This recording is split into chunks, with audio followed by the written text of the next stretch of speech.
And then, like, they keep finding him lying about things. They're like, well, yeah, I used to be against that, but now I'm for it. It's like, no one's going to call him a flip-flopper because he was in Vietnam and he was tortured and stuff and you feel bad for him. But for God's sakes, the man's 70. You know, stick with the position. Oh, it makes me angry. Whoa, hey.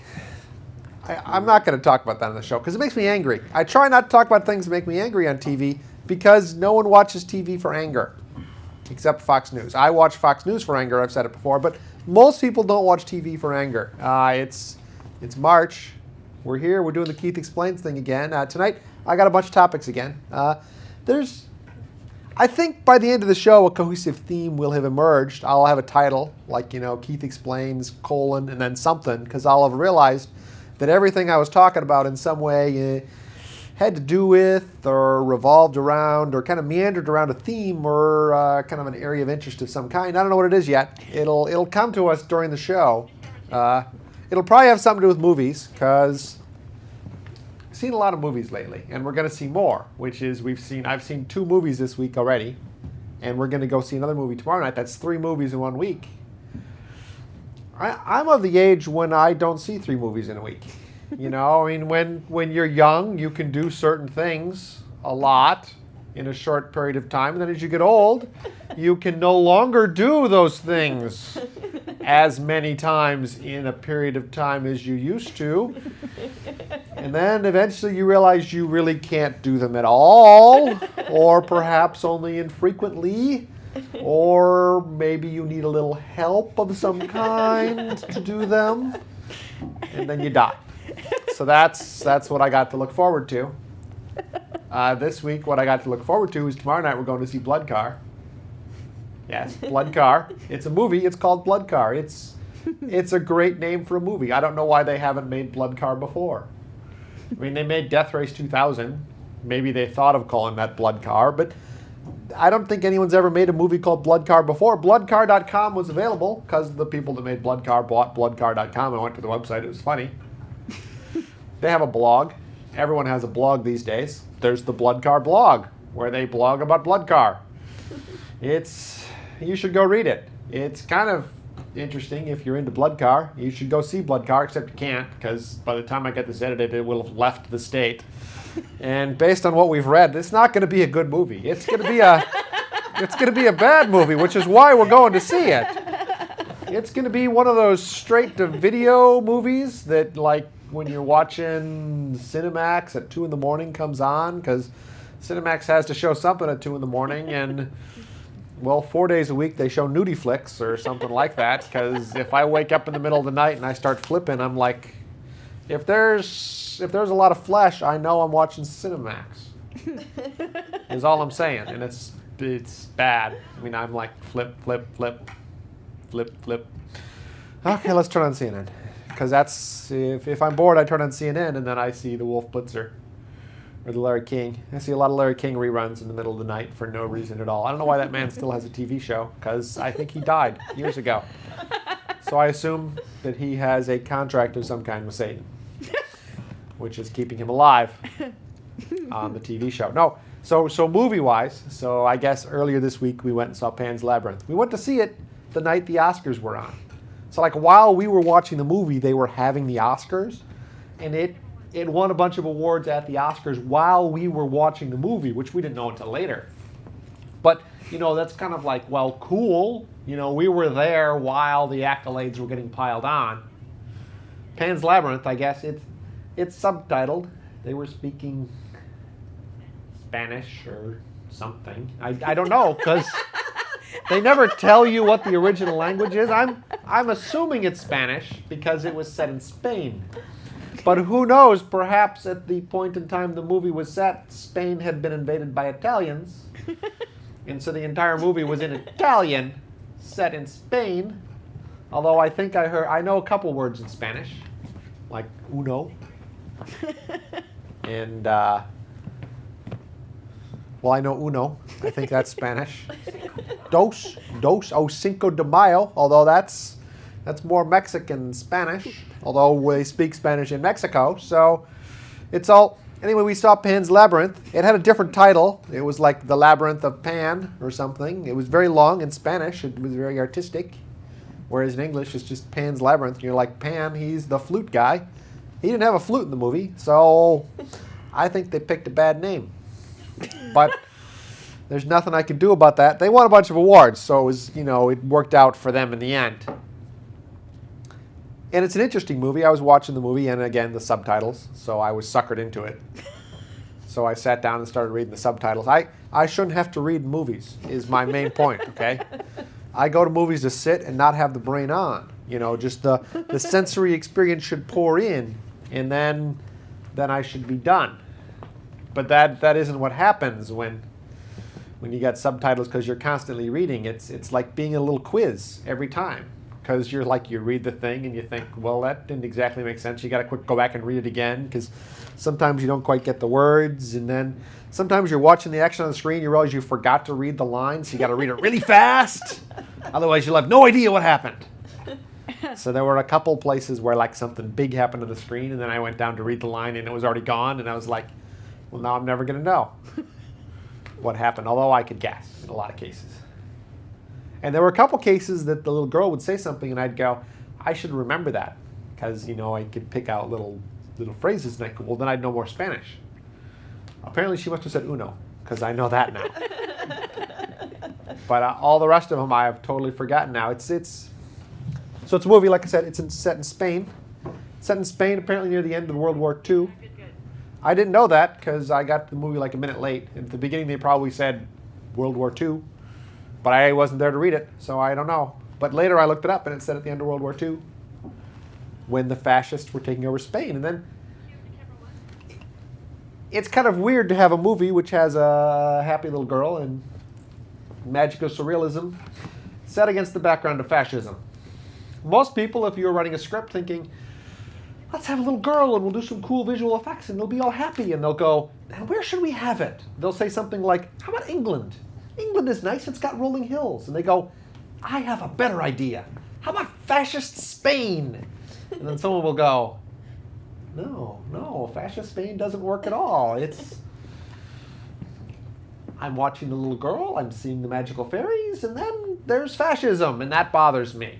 And it takes me out of the magical realism, and it reminds me again of man's inhumanity to man, and I don't want that in a movie with little girls and the fairies and the magical pan and stuff like that. It's just wrong, is I think what most people would say, and I tend to agree with them, because your brain kept getting wrenched back and forth in this movie from, oh, good Lord, was fascism bad, to, oh, look, pretty little fairies with wings. It was disturbing. And then, you knew it was an art film because it had subtitles, but in the end, you knew it's an art film because it ended badly. It did not. People died. Many people died. And not the bad people. Well, some of the bad people died. Okay, most of the bad people died. But a lot of the good people died too. And that's the mark of an art film. Okay? Regular film, like a guy film, at the end, the good guys aren't dead. The bad guys are dead, good guys not dead. That's really how you can tell the difference. I mean, there are other ways you can tell the difference. Like the second movie we saw. We saw this last night at CineQuest. CineQuest is a film festival, so it's filled with art films. Filled with art films. Apparently there's a week and a half, it's all art films. You can go to 10 art films a day. And I'm like, I don't think you should. Your brain will all shrivel up from seeing all the art films. Probably your eyes will be dead tired from reading all the subtitles. They'll be like, because when you're reading, they always go from one side to the other. Your eyes will be tired of tracking from left to right. They should put some subtitles up backwards so you can read one line left to right, and you can read back right to left. You can't do that in English. I think you can do that in Japanese or Chinese or something. They probably do better with the subtitles there. I think they do, because I've seen a lot of Chinese movies with subtitles, because they can just zip back and forth both directions. Whereas in English, we can't do that. So our brains hurt, because our eyes are used to going one direction only. I should patent this idea. Man, I'm going to be rich. Filthy rich. Okay, second movie we saw last night, Namesake, saw it down at CineQuest. It was the opening night film, so apparently someone had watched it before and thought it was a good film. And overall it was a good film, but it was a girl film. It was not a guy film. And here's again how you know it's a girl film. People die in it and you don't feel good about it. In a guy film, there's often a lot of people dying. Usually when someone dies in a guy film, you applaud. You're like, yay! He was a bad person and he was killed in an explosion. Yay! No, not in girl films. In girl films, people die and then you go, that's so sad. It's just like it. And it reminds you of the misery of life. And it really takes things out of you. And you get to the end of the film and you realize, God, I need to do better stuff in my life, and maybe I should call that person I haven't talked to in a long time and connect up with them again, and we should, because people are all you have. Whereas at the end of a guy film, you're like, man, if I got one of them nitro things for my car, I could go really fast in the highway. Yeah, I gotta look into getting one of them nitro things for my car. I bet I could find on the internet. Okay? That's guy films. There are no life lessons in guy films that don't involve pyrotechnics. In guy films, occasionally things happen that make you really wince, but usually they're because the good guy walked across a bunch of glass and his feet hurt. But he keeps walking across the glass. And you take something out of that. What you take away from that is, you know, if times were really tough, I could walk across glass and kill a bunch of bad guys. Now, I couldn't really walk across glass. I mean, for God's sakes, that would hurt. That would hurt a lot. I mean, I walk out to get the paper in the morning in my bathrobe because I've just gotten up. And occasionally I'll step on a tiny rock and it'll really hurt. Like a lot. And then I'll have to limp back into the front door with the newspaper, okay? I am not walking across a room full of broken glass to kill a bad guy. But it's good to know that someone can. A guy can do that in a guy film. In a girl film, if someone walked across a room full of broken glass, they'd talk about it for the next half hour, and there'd be crying, and it would be a different kind of movie with the broken. And so we saw this movie, and it's the namesake. It was about an Indian family that comes to America and has a son, and East Asian Indian, not American Indian. I understand where the confusion came from.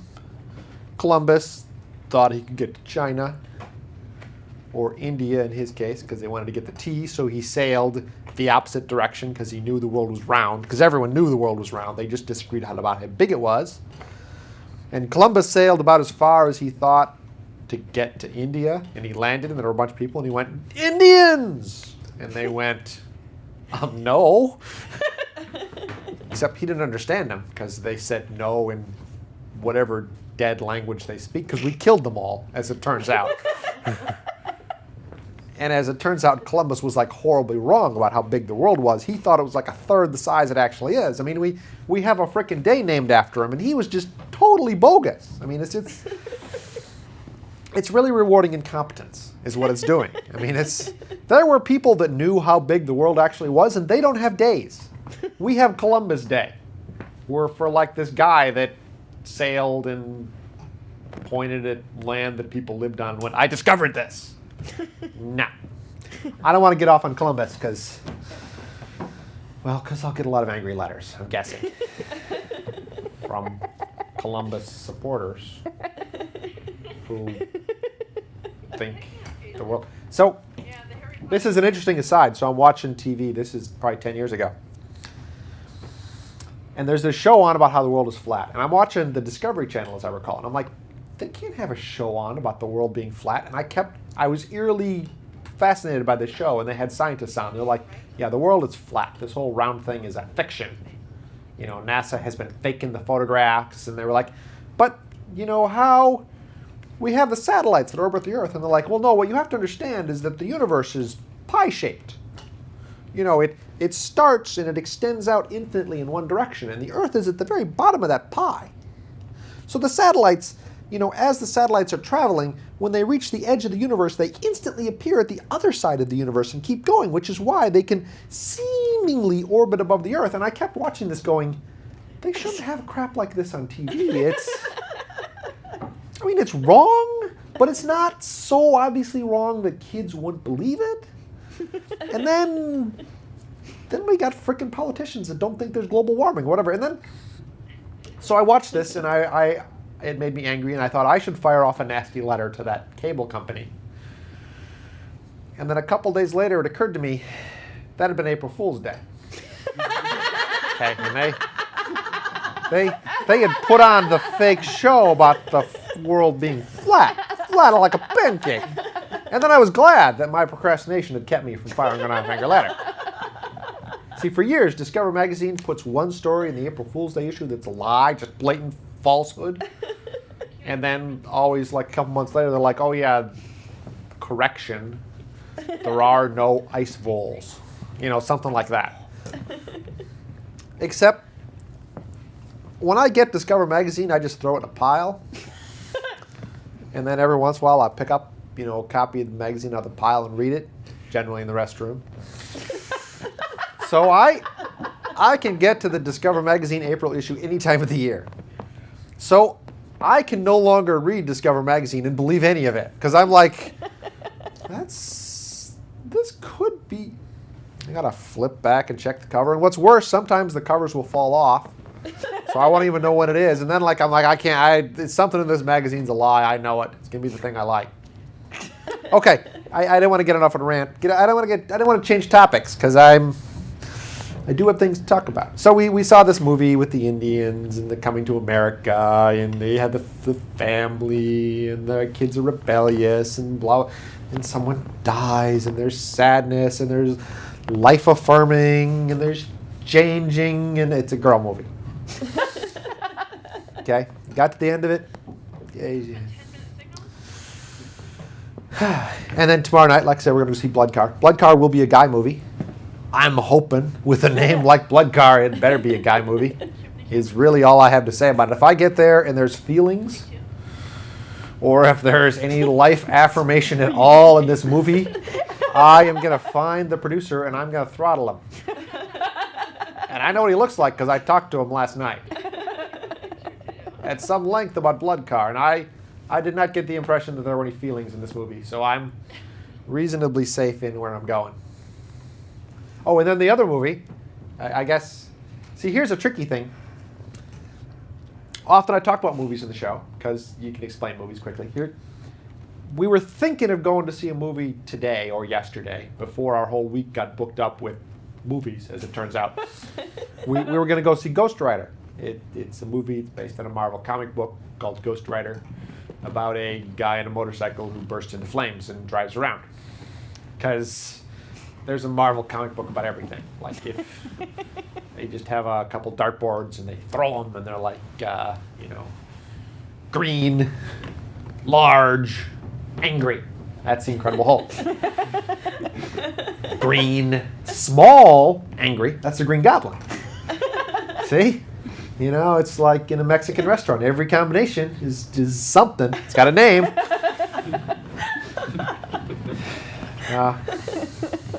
So Ghost Rider, we were going to go see it yesterday. It's got, I want to say Kevin Spacey, but it's not Kevin Spacey. It's that guy that reminds me of Kevin Spacey. Nicolas Cage. See, they're gonna Nicolas Cage. See, it's Nicolas. Nicolas Cage reminds me of Kevin Spacey, and Kevin Spacey reminds me of Nicolas Cage. Neither of them remind me of John Travolta. But when I think of Nicolas Cage, I think of John Travolta because they were in that Face Off movie. Now here's the scary thing. So when I think of that other guy, I also think of John Travolta. It's weird the way the brain works. We were going to go see this movie, and then I figured I could talk about it on the show. But see, we didn't go see the movie. But I can still talk about it on the show. Because, I guess, tying into the theme, I am certain that Ghost Rider is a guy movie. And therefore, I know what will happen in Ghost Rider. I've seen the trailers, so I have seen enough of the movie to predict what it will be like. Now, I haven't seen the movie yet. I don't know if I'm going to go see the movie, but the guy that does the subtitles is going to go see the movie. Okay? So I'm going to say what happens in the movie, and then he's going to put up, he's right underneath me, over and over, okay? Just watch. You got to trust me on this. Because you don't know, I could be totally lying to you. But the guy that does the subtitles, okay, he's going to be putting up, he's right, over and over, okay? So let's see. Ghost Rider, there's a guy on a motorcycle and he bursts into flames. And I know from the trailer that Satan is involved.